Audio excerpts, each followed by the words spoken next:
the numbers a, b, c are in continued proportion in order. If a equal to 4 and c equal to a into a, find b. ஒரு 3 numbers வந்து continued ப்ரொபோர்ஷனில் இருக்குன்னு சொல்லியிருக்காங்க. ஏவோட value என்னன்னு கொடுத்துருக்காங்க, சியோட value கொடுத்துருக்காங்க, B என்னன்னு கேட்டிருக்காங்க. ஸோ ஒரு 3 நம்பர்ஸ் ஆர் 3 குவான்டிட்டிஸ் வந்து கண்டினியூட் ப்ரொபோர்ஷனில் இருக்கும்போது அது என்ன ஃபார்முலா யூஸ் பண்ணி கண்டுபிடிக்கலாங்கிறத சைட் ஒர்க் அவுட்ஸில் பார்த்துட்டு அப்புறம் சம் என்னங்கிறத நம்ம பார்ப்போம்.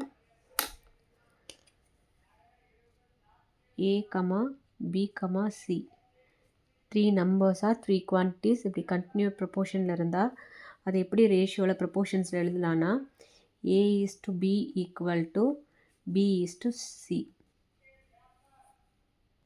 இதோட ரேஷியோவை எப்படி சொல்கிறாங்கன்னா ratio of first to the second number equal to ratio of second to the third அப்படின்னு எழுதுகிறோம். கண்டினியூட் ப்ரொபோர்ஷனில் இருந்தால் இந்த மாதிரி ப்ரொபோர்ஷன்ஸில் எழுதுகிறோம். இந்த மாதிரி எழுதுகிறோம். இப்படி இந்த ரேஷியோவை ப்ரொபோர்ஷன்ஸில் எழுதுனதுக்கப்புறம் இது எப்படி டிவிஷனில் எழுதலான்னா A by B equal to B by C. இதில் இந்த டேர்ம்ஸ் எல்லாம் எக்ஸ்ட்ரீம் டேர்ம்ஸ்ன்னு சொல்லுவோம், இந்த டேர்ம்ஸ் எல்லாம் மீன் டேர்ம்ஸ்ன்னு சொல்லுவோம். ஸோ இப்போ கிராஸ் மல்டிப்ளை பண்ணுறோம். ப்ராடக்ட் ஆஃப் எக்ஸ்ட்ரீம்ஸ் கண்டினியூட் ப்ரொபோர்ஷனில் இருந்தால் product of means equal to product of எக்ஸ்ட்ரீம்ஸ்னு எழுதுவோம். ப்ராடக்ட் ஆஃப் மீன்ஸ் வந்து B into B equal to A into C. ஒரு 3 குவான்டிட்டிஸ் வந்து கண்டினியூட் ப்ரொபோர்ஷனில் இருந்தால் அதை எப்படி எழுதுகிறோன்னா ப்ரொபோர்ஷன்ஸில் எழுதுனதுக்கப்புறம் product of means equal to product of extreme. Product of means equal to product of extreme. Product of extremes.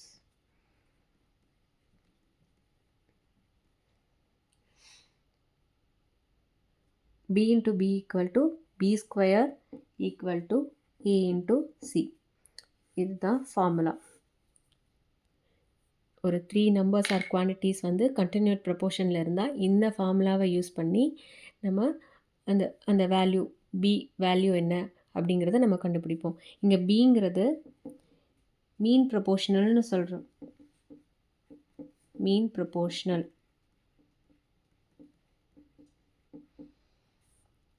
இந்த பி டேர்ம் வந்து 2 ரேஷியோக்கும் காமனாக இருக்குது. ஸோ அதை வந்து மீன் ப்ரொபோர்ஷனல்னு சொல்கிறோம். சி வந்து தேர்ட் ப்ரொபோர்ஷனல்னு சொல்கிறோம்.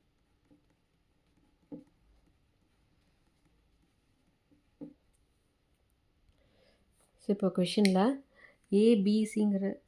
ஏபிசிங்கிற நம்பர்ஸ் வந்து கண்டினியூட் ப்ரொபோர்ஷனில் ஆர்டரில் இருக்குது. 1 2 3. இதில் பியோட வேல்யூ கேட்டிருக்காங்க. பிங்கிறது மீன் ப்ரொபோர்ஷனலோட வேல்யூ என்னன்னு கேட்டிருக்காங்க. இப்போ சம் என்னங்கிறது போடுவோம்.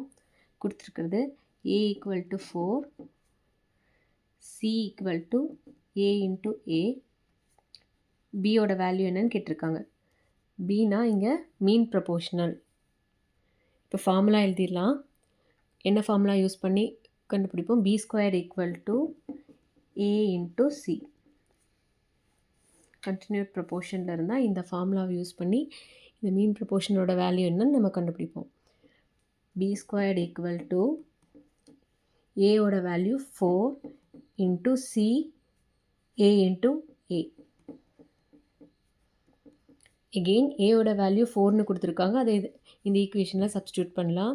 B square equal to 4 into ஏயோட வேல்யூ 4, எகெயின் ஏயோட வேல்யூ 4ன்னு சப்ஸ்டியூட் பண்ணுறோம். இந்த ஈக்குவேஷனில் ஏ ஈக்குவல் டு 4ன்னு சப்ஸ்டியூட் பண்ணுறோம். B square equal to 4 4s are 16, 16 4s are 64.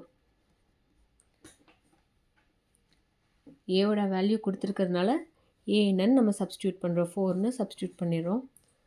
B square எப்படி எழுதலாம்? B into B.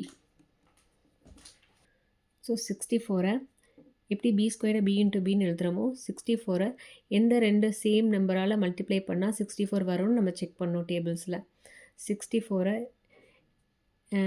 8 into 8 sir 8 8ஆல் multiply பண்ணால் 64 நம்மளுக்கு கிடைக்கும். ஸோ இங்கே பின்னா 8, ஒரு பி ஈக்குவல் டு 8 அப்படின்னு எழுதிடலாம்.